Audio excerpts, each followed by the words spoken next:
Hey, everybody, what's going on? This is your man, Big B, Brian Hanley. Welcome back to Steelers Almighty.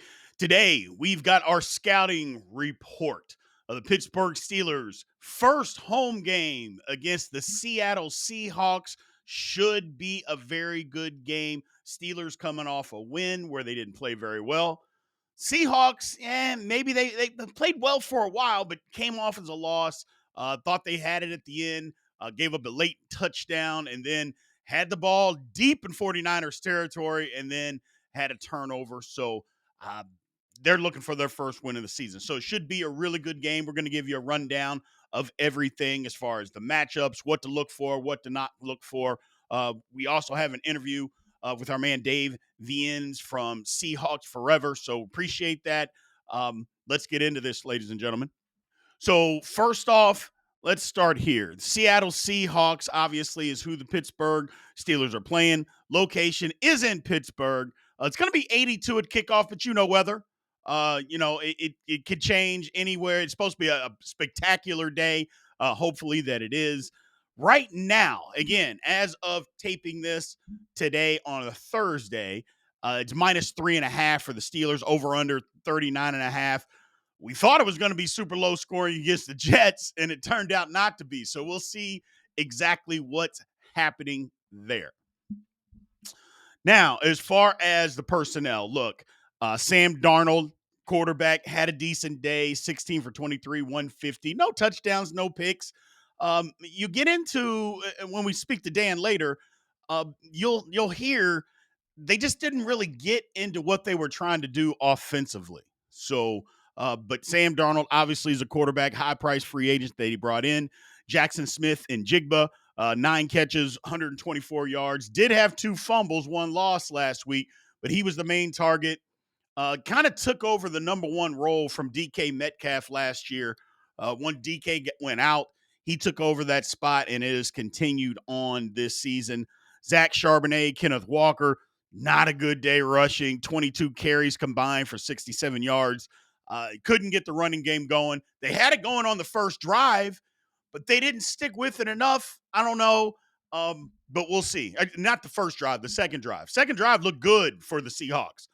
And then they just kind of just didn't go back to it. So not enough. Not enough. But that's not our problem. Cooper Kupp, obviously, he had 2 catches, 15 yards. He's another name as far as the offensive players. Defense, Leonard Williams, defensive end. I think we all know about Leonard Williams. He can be a game wrecker if he is not accounted for. Then Julian Love, the safety, phenomenal football player. Devin Witherspoon, as far as the cornerback. Now, I don't know if he's going to play. We'll see. Didn't practice Wednesday. As far as Thursday is concerned, I'm not sure. It came out.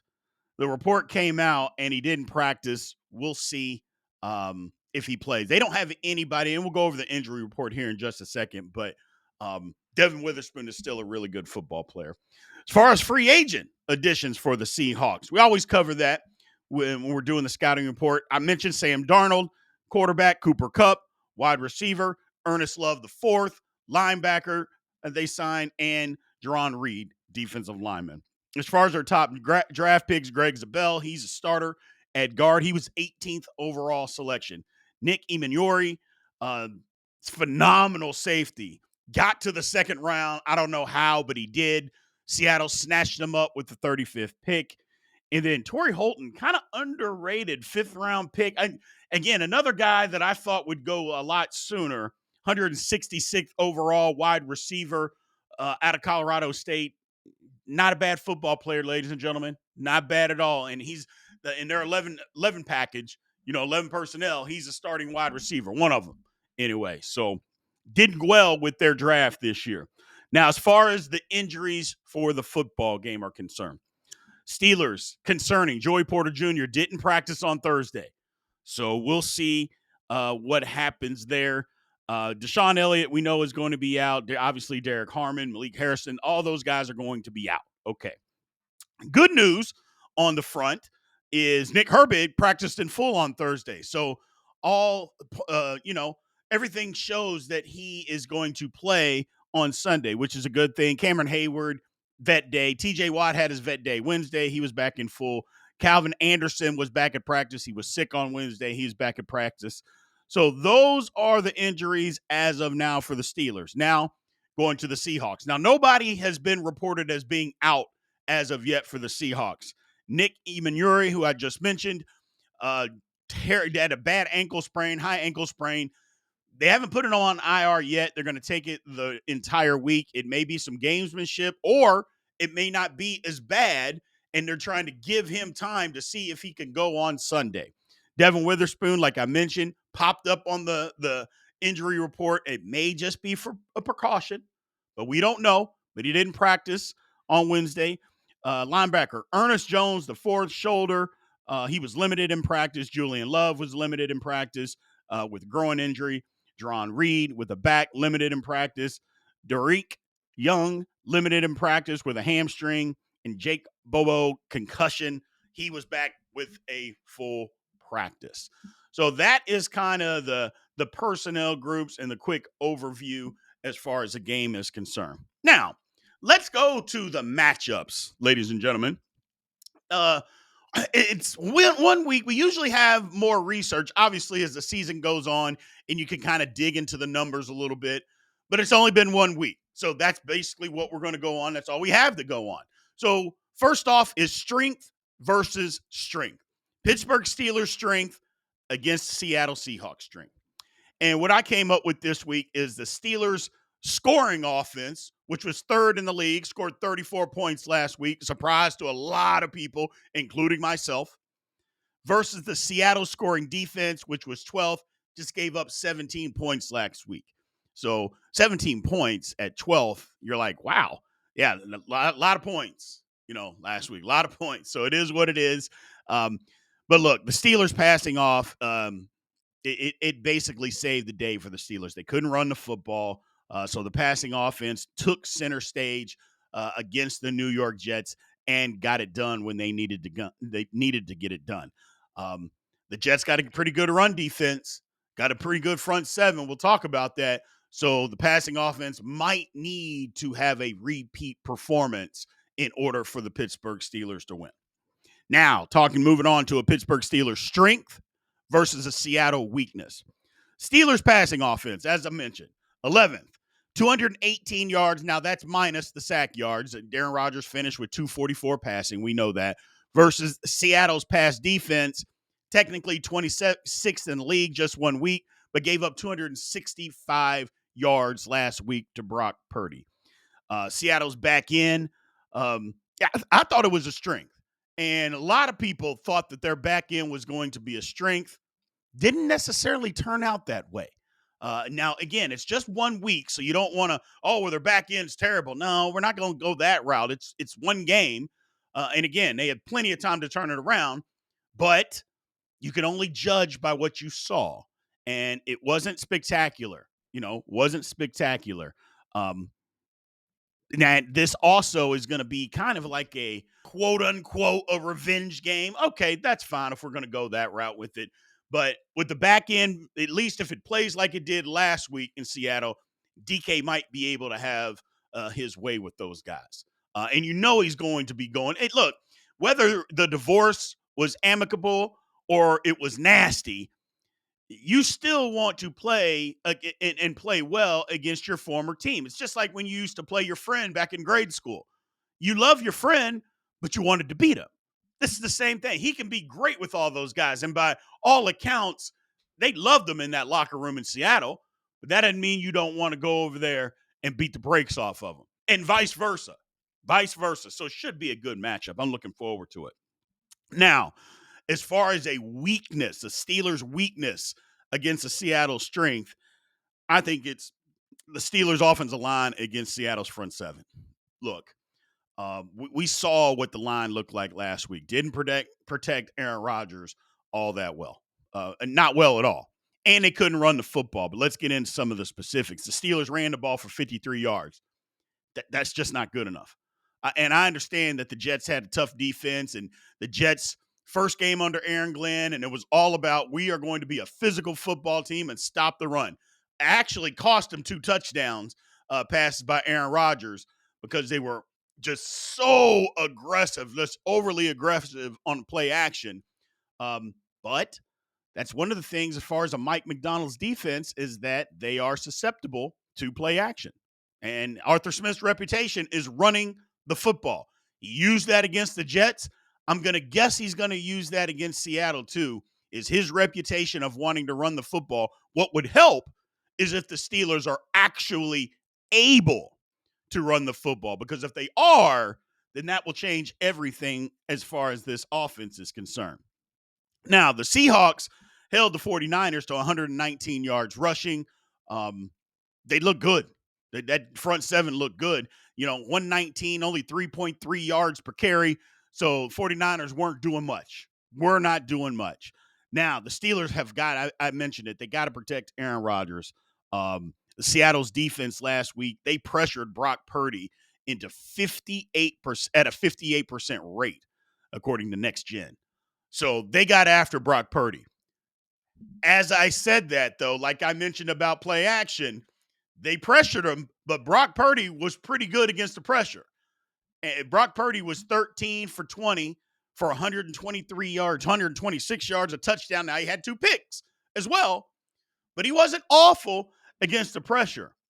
This, though, so there might be some opportunities there, but this is the thing that Steeler fans need to take a big, deep breath, just a deep breath in before I say this. Let it out. Let it out. The pressure was significant with Trent Williams. Trent Williams against this same Seattle defense. Yes, left tackle Trent Williams gave up 10 pressures, the most he's given up in a game in his entire career. Didn't look good. So the key is Broderick going to be better than that? I don't think there's a person that's ever watched a football game in the last 5 years that's going to tell you that Broderick Jones can be better than Trent Williams. But there's a possibility. Maybe Trent Williams wasn't in shape, not ready to play, older guy. I don't think Trent Williams is washed, so I'm not going to go that route. I know the young people, anytime somebody has a bad game, oh, he's washed. No, I'm not going to say that about Trent Williams. Not going to do that. But Broderick's got to bring his A game. Because if they're capable of giving this man more pressures in a game than he's ever had, I can just imagine what they could do to Broderick Jones. I think the Steelers are going to have to help Broderick. He's going to have to help. Tight end chips, running back chips, start helping him way more than what they did against the Jets. I thought that was a little egregious, what they did against the Jets. He was struggling. You knew he was struggling. Give him some help. I know you want to get all the tight ends and everybody out on a route, but if your quarterback is back there getting killed, what difference does it make? Troy Fautanu wasn't spectacular either. So either way, they're going to have to help these guys. Now, they have to help themselves, but they're going to have to help these guys because that's basically what it looked like. They can get pressure. Mike McDonald, he wants to put on pressure. So the Steelers are going to have to be sound in pass protection in all phases to be able to get the passing game. But more importantly, run the ball. If you can run the ball, you'll be okay. You will be okay. I promise you. All right, everybody. Now we're going to bring in our man, Dan Viens. He covers the Seattle Seahawks on his very own podcast called Seahawks Forever. He has been a media television journalist, covered the team as far as a web-based journalist and producer as well. So bringing in Dan for him to give us his insight into not only the Seahawks this year, but also into the game of the Seattle Seahawks versus the Pittsburgh Steelers. First off, Dan, thank you for giving us time today to come on Steelers Almighty. Absolutely. Yeah, it's my pleasure. I'm looking forward to the game on Sunday. Absolutely. So quick news, Nick Imanori, any word? I heard rumors that he may be going on the IR, played only 5 snaps, which is so unfortunate for such a talented guy as a rookie. Lord have mercy. Your dreams to play in the National Football League, you finally get there, and then 5 plays in, you get hurt. Any word if he's going to play IR? What's going on there? Yeah, that was a real bummer, and it was an impactful injury, and it followed an impactful play. That 5th play of the game, like he came up and had a big run stop and, showed off everything that we liked about him in the draft, just being big and physical and instinctive and taking guys down. And it was just kind of unfortunate the way it happened. DeMarcus Lawrence like reached down to brace himself and just his ankle and put it on, or his hand and put it on Amenawar's ankle. And then after that, it really forced the Seahawks, Mike McDonald, had to play base defense pretty much the rest of the way. Right. The update we got from him last night was more positive than I expected. I thought they were going to put him on IR. It reminded me of last year when they weren't sure about Uchenna Nwosu the first couple of weeks. They thought he'd be back by week 4, so they didn't put him on IR, and then he ended up missing 5 games anyway. Right. But I took it as a positive sign yesterday that they said they're going to take it through the whole week. That they're not that worried about the roster spot. They can put them on IR Friday if they need to, and then do their practice squad elevation or bring a guy up. And so that's positive news. Those high ankles, if they're severe, it right away. And then it can be a 4 to 6 to 8 week injury. Sometimes they even require surgery. So just by the fact that here, 3-4 days after the game, they felt like there's a chance he might not have to go on the injured reserve list. Sure. That's a positive sign. We'll hear more today. Obviously, I would expect a final decision by tomorrow at the latest. Gotcha. So, Seahawks, a lot of changes, at least on the offensive side of the football this year. Defense played pretty well at the end of last year. I don't know if a lot of people actually even know that or paid that much attention to, but they played pretty well, at least in my eyes. They played pretty well down the stretch, but a lot of changes on the offense coming in this year. Talk to us a little bit about some of that. Yeah, you've got good eyes then, because that defense last 10 games of the year last year were top 5 in just about every major category after a rough start, which you can expect with a new defensive coordinator. Sure. And that's kind of what we're seeing on offense now, right? Like Mike McDonald didn't like how things went on offense last year with Ryan Grubb. It wasn't aligned with the style of play that he employs on defense and that he wants to see from his offense. He wants it to be complementary. He wants a physical offensive football team that can run the football. You guys know what that's like in Pittsburgh, right? That's how the Steelers have been playing for decades. And he didn't get that out of Grubb. Like, not enough play action, too much shotgun, trying to throw it around like he did at UW. And so wholesale changes this offseason. New offensive coordinator, and he brought Clint Kubiak over from New Orleans to run that wide zone, kind of Shanahan, Kubiak scheme. Brought a bunch of guys with him that he'd worked with previously in the league, including John Benton, longtime successful offensive line coach. Basically an entire new offensive staff. And then 6 new players on offense, including rookie first-round draft pick on the offensive line, new quarterback, new wide receiver 2 with Cooper Kupp coming in. So lots and lots of changes there. And I felt so good about what I saw in training camp this season, in the preseason, about how that offense they seemed to get on the same page, seemed to have good rhythm. I thought they were going to get to a faster start, but it looked like a team that was going to have some growing pains, and maybe that's what I should have expected to begin with, given all the changes. Right. And that's kind of what I saw, just looking at the game from last week. It seemed like, not the first drive, but that second drive, I mean, it looked incredible. Yeah. And they basically just ran the football right down the 49ers' throat. And then they didn't get back to that. And that just seemed weird to me, Dan. I'm like, well, hold on, this is working. Why aren't you going back to this? And they never got back to that. Any talk on why they didn't, or was it first game jitters, or what was the reason for that?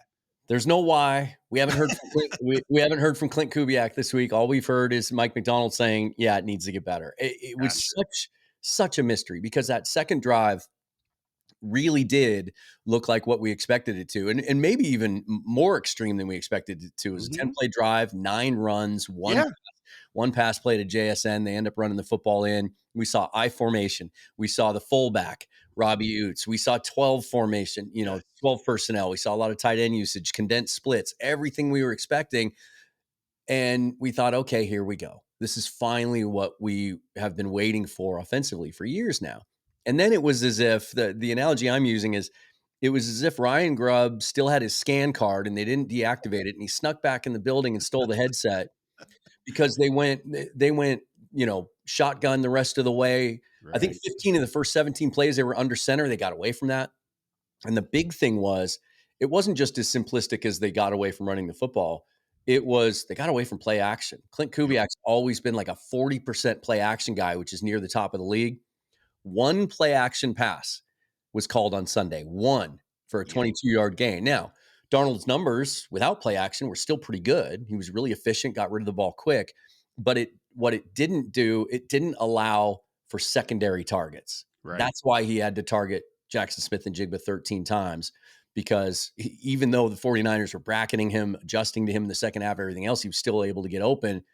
Some of the other guys they have, Cooper Kupp at this point in his career, some of the younger receivers aren't able to create that separation right off the snap. That play action buys you that little bit of extra time to get to those secondary reads, and they just weren't able to get there. That it was very, very mysterious. I don't expect to see it again, because if that doesn't change, we're going to have another one and done offensive coordinator here. Now, I don't think that's going to happen. I believe in Clint Kubiak. I think he was the right hire, and we're going to see it correct itself.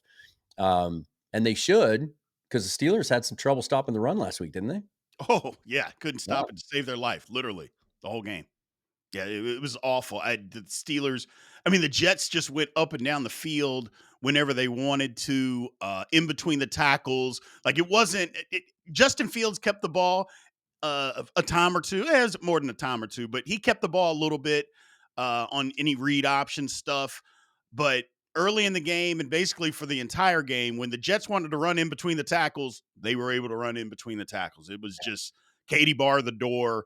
You want to run the ball inside, you can run it inside. You want to run it any outside zone, you can run outside zone. It didn't stop. It was sickening, and it has to get cleaned up, obviously. Yeah. Moving on, as far as look, I want to get to this early, Dan. The whole DK Metcalf. Right. Look, Yeah. now again, I'm outside looking in. I don't have the insider information or anything like that. It didn't seem that it was now granted it was a divorce, but it didn't seem like a messy divorce. I heard rumors that yeah, he may have asked for a trade the previous season, Yeah. but he went out and played. Like, you just didn't hear. A lot of times, Dan, when stuff like that happens, first off, you hear about it. Right. And I did, maybe in Seattle and things of that nature, people had heard about it, but I didn't hear anything about it. He went out and played, didn't have his best season, but it wasn't a horrible season by any stretch. And then all of a sudden you hear about it again, and then okay, he gets traded. I don't think. I mean, well, you would know. I don't want to make an assumption. Was it a messy divorce, or was it just something? Okay, now is a good time to move on from each other. It wasn't messy at all, and I think you got to give DK credit for that, for keeping it professional, Right. which would kind of run counter to what some fans think he's like. He's had some emotional outbursts on the field. We've seen Sure. that kind of be an issue for him, and some of the penalties and things of that nature. But he's always gone about his business very professionally. And that was reflected in how guys liked him in the locker room. I've gotten to interact with him in personal settings with his teammates and stuff. And they all looked to him. He was the alpha, and they all Right. loved him. Tyler Lockett looked up to him, and that's just the way he went about his business. That none of us knew he was that upset. We knew that he was looking forward to that third contract, and that he wanted to Hmm. be paid among the best in the league. But we all just thought that would be taken care of. The debate here was more like, is that a smart business decision to give a Right. guy who has some limitations in his game? He Let's be does. honest. He's not a complete receiver, but what he does at an elite level. He does really well, and he's just a guy you want in your locker room. Is that worth 20 million a year, 25 million a year, whatever it was going to be at the top of that market on this roster for where this team is in their development moving forward? But while it wasn't a messy divorce, it was a very disappointing one. Like more so than at any point in his career, I think that the disappointment you heard in John Schneider's voice, the general manager, and the tone when he was describing how this went down, he didn't want to trade DK Metcalf. The Geno Smith thing is another story. I think that thing kind of could have gone either way. And as soon as he said he wanted out, they were pretty willing to move on, given his age and again where this roster was. He wanted DK to be part of this team, and he was hurt by the fact that DK wanted out, and he was adamant he wanted out, and so he wasn't going to try and push back. He did that the year before, right, by keeping him around. But I wish DK nothing but the best. I think I'm sure the Steelers players probably love him. I'm sure Right. Aaron Rodgers loves him, and they'll get frustrated with him. There were a couple of drops on Sunday, right? There There are going to was. be there are going to be times that you think he's not worth this money, but then there'll be times that he bodies himself into a big catch and big moments and makes his physical presence felt, and you're going to be glad you have him. So it'll be fun to see the matchup. What we don't know here in Seattle is who's going to be covering him. Right. because we've got some real questions here at corner heading into this game. Yeah, I was going to ask you about that because the defense, and we'll get around to a little bit more of that, but the secondary, I would thought would be a strength going into the season. Um, and I don't know. I mean, you know more than I do. They've got some guys, but what's going on over there? It's a little perplexing. The safety play was great. Julian Right. Love had a block kick and an interception, and Kobe Bryant was flying around making hits in the run game. I think he's one of the real ascending young safeties in this league, and they tried to lock him up to an early extension this offseason. He's not having it because I think he thinks he's going to make himself some money this year, and he's probably right. Right. But as far as the corners go, like we like the pieces there, right? Devin Witherspoon, the fifth pick in the draft 3 years ago. Josh Jobe, who they kind of rescued off the Eagles practice squad Mhm. last year, has been phenomenal.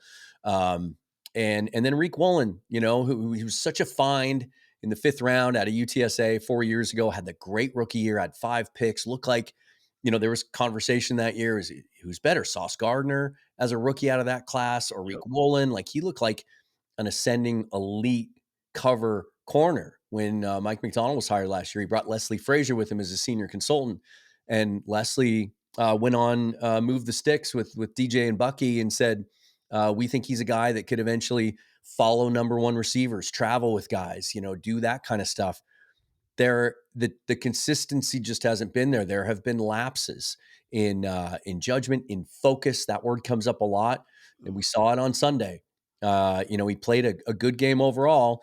Knocked away a touchdown pass that was intended for Ricky Pearsall at the sticks Yep. on a great play where he showed off his speed, made up some ground there when it looked like he was beat. But then on that last drive, gives up the 40-yarder to Pearsall in a ball that he played perfectly, like in his words, ran the route for Pearsall, had a 50-50 ball and lost the battle. And then the final winning touchdown to Jake Tonjes in the Yeah. back of the end zone, same thing, 50-50 ball, didn't go up and attack the ball, waited for it to come to his hands, lost both those battles. You can't do that. I don't know if it's his personality. There's been questions about his run defense here. Some of those I think are a little bit overblown, but you got to go get that ball when you're 6'4" and you have the athleticism he does, and you have a chance to win the game. If he makes either one of those plays, they come out of there with a win, and they're not the only team in the NFC West without a win this week. Correct. No, I totally understand. And I remember watching the play. I just kind of thought, man, they teach you that a long time ago. Don't wait and be passive. You got to go attack it. And he didn't. And he was a Um, former receiver. Like yeah. you would think those instincts were there, but it might cost him because Mike McDonald's made it pretty clear that there's a competition now for that spot and that he might play. Although then yesterday we find out Devin Witherspoon doesn't practice. That caught us all by surprise, and so Right. that's kind of thrown the whole thing into flux. Gotcha. You bring in Sam Darnold this offseason. Numbers didn't look terrible on Sunday. I think that Seahawks fans probably expected a little bit more, I guess, compared to what he did last year in Minnesota. Now, it's not the same offense or anything like that. Similar, Mhm. but not the exact same. Having said that, I think they wanted a little bit more. And I know you've talked about the play calling wasn't the best. Did you expect more from Sam Darnold, though? Did you think? I mean, look, the last drive, get sack, fumble. I don't know. Could he get rid of the ball quicker? I guess. I don't know. I mean, I watched it. I mean, didn't seem like he held the ball too long. No. But I've seen that some Seahawk fans have been upset by that. But I'm like, yeah, I don't know, man. Either way, did you expect a little bit more? Are you satisfied with what you've seen so far? And more importantly, are Seahawks fans and is the organization happy with what they've seen so far? I thought watching it, like, sometimes you don't realize how well a quarterback plays until you rewatch it, right? Especially Right. when the numbers don't jump off the page. And Seahawks fans are just like fans in any fan base, anything less than 300 yards and 3 touchdowns and you suck and it's a terrible game. I thought even watching it live, I thought he played really well given the circumstances, right? Right. It's just not just again the no play action. We didn't see any of the designed rollouts that are a big part of this offense too. That was one of the big reasons that they signed him because he can do that really Right. well. There was only one play on a third down where he actually got out and ran and got to the sticks. Um, he did what I saw him do during training camp as it progressed and what's kind of the opposite of what's been a knock on him in the past is he got rid of the ball very, very quickly. Hmm. I think he was 4th in the league in time to throw, whereas last year he finished bottom 3 in the league overall at time to throw. Yes. Just went through his reads quickly, was decisive, got rid of the ball quickly, and was very, very accurate with the football when he threw it. Just didn't get an opportunity to get to those explosive plays because of the lack of play action and because of the pressure that the 49ers are putting on him. It was a great plan from Robert Saleh. So I thought, given the circumstances, he did his part. And if the rest of the offense and Clint Kubiak had given him a little more support, that, as much as we talk about balance and run game, Hmm. that offense also is set up to get to some explosive plays, and they didn't. On offense at all, and they need to for this thing to succeed. And that's what we saw in New Orleans last year. You saw that great start they got off to with David Carr Yeah. there, with Clint Kubiak calling the plays there. They were able to get to some of those explosives to Rashid Shaheed and some of those other guys they have down there. I think we're going to see that. I have a high level of confidence in Sam Darnold. I don't think he's ever going to be an all pro. I think he reminds me a lot of Matt Hasselbeck, who was the starter here for 10 years and took the Seahawks to their first Super Bowl, where he's going to be good enough for you to win games. Sometimes he'll win a game for you. But we just didn't get a chance to get to the whole bag on Sunday because of some of those other play calling decisions, I thought. Gotcha. Well, one of the things, let's kind of get into the matchup here. You talked about the Steelers not being able to stop the run, and they couldn't. I mean, there's just flat out, and a lot of it. Fans have been screaming about Mike Tomlin and Terrell Austin, defensive coordinator, for years about the schematics, and it's pretty vanilla, not enough pressure, and some of that was true. On the flip side of that, guys were just getting beat. I mean, there were guys in position. They were just either not making plays, getting physically beat. And then there were other times where the linebacker play was pretty bad, but the Seahawks didn't run the ball now that well. Was it more that they couldn't run it, or are they going to try to run it against the Steelers? I'm assuming that's got to be a big part of the game plan. Is like, look, we got to get to the run game, because I know that's what the Steelers are going to try to do. They're going to try to run the football. I'm guessing the Seahawks are going to try to do the same thing. That's what always makes week 2 so fun, isn't it? Like week 1, it's all about mystery and we don't know what we're going to get. They don't Yep. know what they're going to get. There's so many personnel changes and coaching staff changes in the offseason these days that, what tape do you watch, right? Do you watch?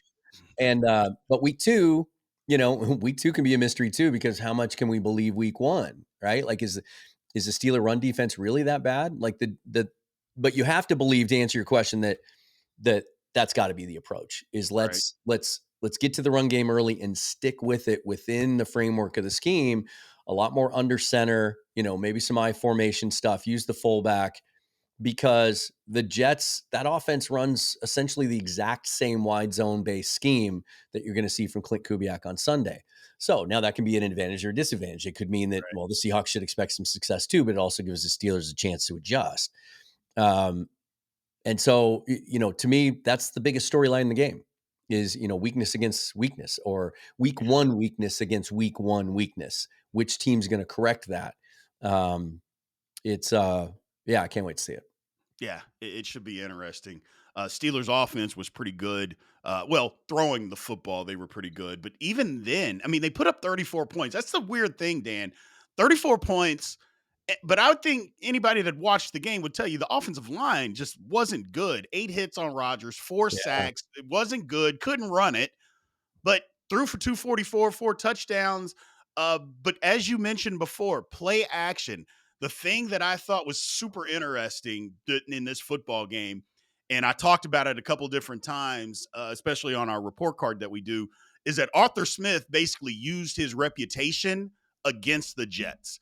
We're Mm, going to motion a lot. We're going to motion wide receivers in, and we're going to run formations, run personnel groups, and then we're going to play action and throw behind that. The Steelers had 2 touchdowns, the exact same play, motion Calvin Austin in, play action.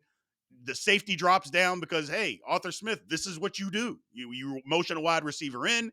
yeah. So I'm assuming you'll see a different formation or a different personnel group, something of the same caliber, but they just couldn't run the football. And I know they threw it well, but they want to get back to the run. But the Seahawks are pretty good against the run, and they were on Sunday Yeah. too, man. Yeah. Held CMC to 3.1 yards per carry. They basically, the 49ers basically just stopped handing it to him and started throwing it to him in the second half. Yeah. And it worked for him. He had 9 catches and was effective that way. Um, it's, it's I can't quite figure out. Like, I liked so many of those guys that you have on the offensive line in their draft season. Like, I love Zach Frazier, right? And here in Seattle, of course, we've been looking for offensive linemen for the last couple of years, so I always scout him a little extra hard, during draft season. We certainly know Troy Fautanu well up in the Pacific Northwest from his time at University of Washington. It's good to see him out there healthy again and playing. Even Mason McCormick at right guard, really liked him out of South Dakota State. Like, there's some pieces there, and we've always just been able to count on the Steelers having an effective offensive line. And so, Broderick Jones, I know, a lot of young left tackles struggle early in their career, and Right. we're no stranger to that. We've seen Charles Cross go through some of those growing pains himself. It just seems to be one of those positions it's real tough to hit the ground running and be successful as a rookie. Uh, when I looked at that game, I just kept thinking, for all of the offseason machinations and hand wringing and like, oh, when's he going to sign? Is he going to? What are we going to do about quarterback? Like, y'all must have been pretty happy that you have Aaron Rodgers, because I think given all those other things you talk about, the inability to stop the run against the Jets, and then some of the pass protection issues, like with any other lesser quarterback, I don't know if you win that game. Like, his ability to Oh, get rid of the ball quickly and be so accurate still with that quick yes, release to the middle of the field and just and hit tight windows. He looked, he doesn't move like he used to, and I think that's something Mike McDonald's going to try to take advantage of, because they had a hell of a week one pressuring Brock Purdy. But man, he can still sling it. he can. I mean, Steelers lose that game by 2 touchdowns if the same quarterbacks are on the roster last year that Yeah, were on, or from last year are on it this year. They're 2 touchdowns in minimum. They lose that game. But Aaron Rodgers, he can still throw the football. He can still throw the football. He was accurate. Arm strength didn't seem to be an issue. Now, granted, he wasn't throwing the ball 50 yards down the field, but he didn't have to. He wasn't underthrowing anybody or anything like that. It came out quick. Yeah, the Steelers.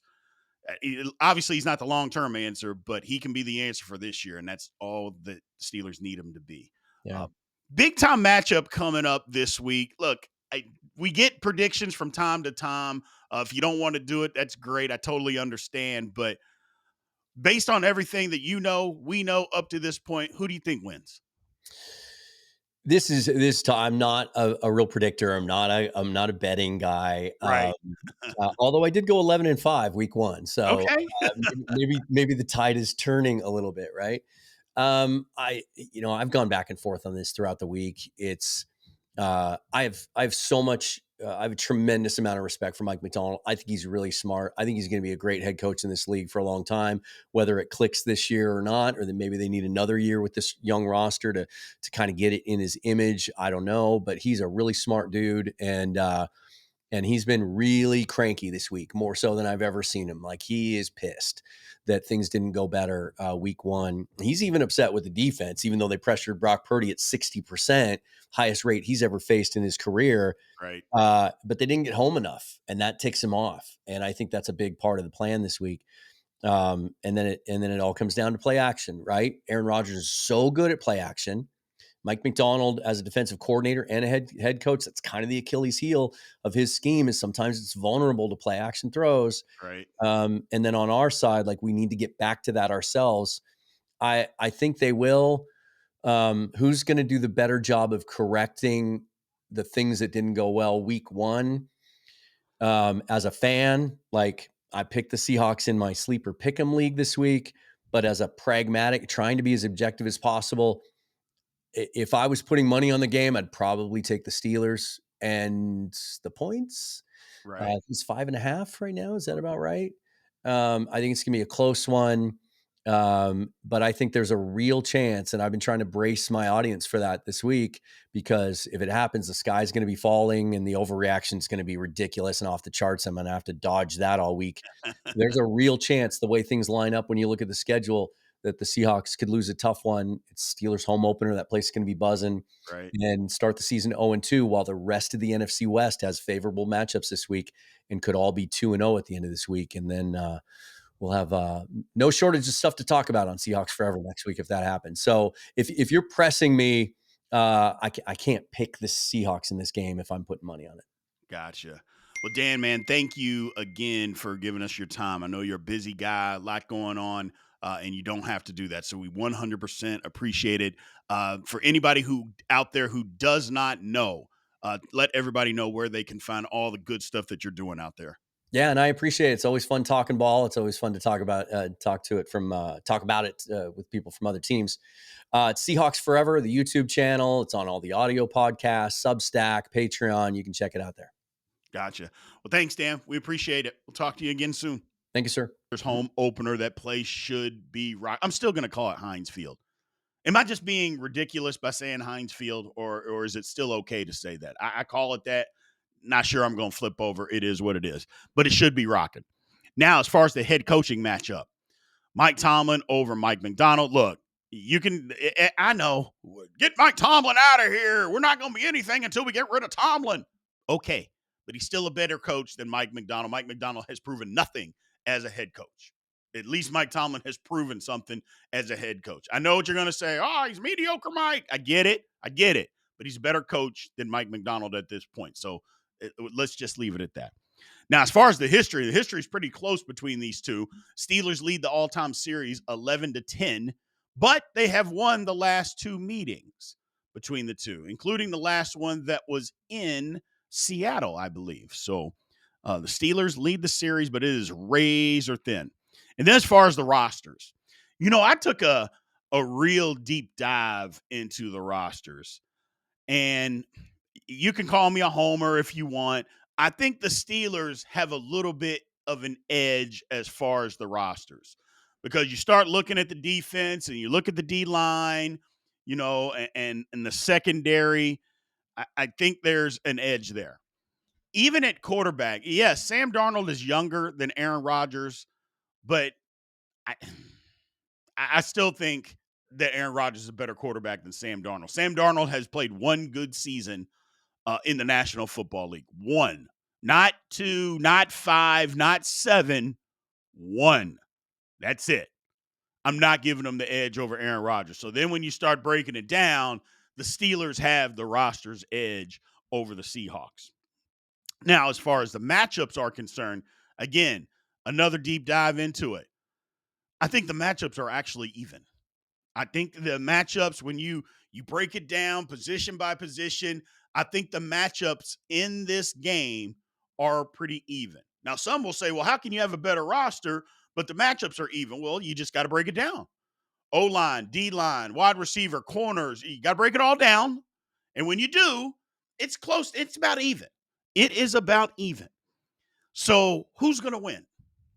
Well, again, roster's even. I think the Steelers are going to play better defense this week. I think they're going to make the adjustments and play better defense this week. It wasn't all the scheme. I know everybody wants to yell and scream about the scheme. It wasn't all the scheme. It was guys just getting physically beat and guys just not being where they're supposed to be. That's not a scheme. That's just guys not being gap sound and being and doing their jobs and being responsible for that job. As far as offense, the offensive line, regardless, look, I know we want to blame Pat Meyer for everything. Guys, it isn't always coaching. I know that's the internet troll thing to constantly say, is that it's nothing but the coaching. If they brought in another coach, do you think the line's going to be the best line in football? No. Could it be better? Yes. But them playing, look, you just getting physically whipped. If I teach you everything I need to teach you and you're just not good, well, whose fault is that? That's not the coach. Okay. And I think that the Steelers may have to start dealing with the guys just aren't good. And I'm not going to say who. I think we all know at some point we just got to say, hey, maybe this guy's just not any good, or a couple guys just aren't any good anymore. It is what it is. It was one game. Let's get it fixed and see if it gets fixed. But I think the Steelers are going to play better defense. And I think they're going to be able to run the ball. But I still think this is going to be a close game. Give me the Steelers 24-21. Do I say Boz late, or do the Steelers get a stop late? They got both last week. So either one is fine with me, but I think the Pittsburgh Steelers hold on to win this one 24-21. Well, look, people, I appreciate everybody again. Love the support. Thank you guys as always. Remember to like, follow, subscribe, continue to get in that comment section, and always hit the notification bell so you know exactly when Steelers Almighty content comes out. Appreciate you guys, and aloha.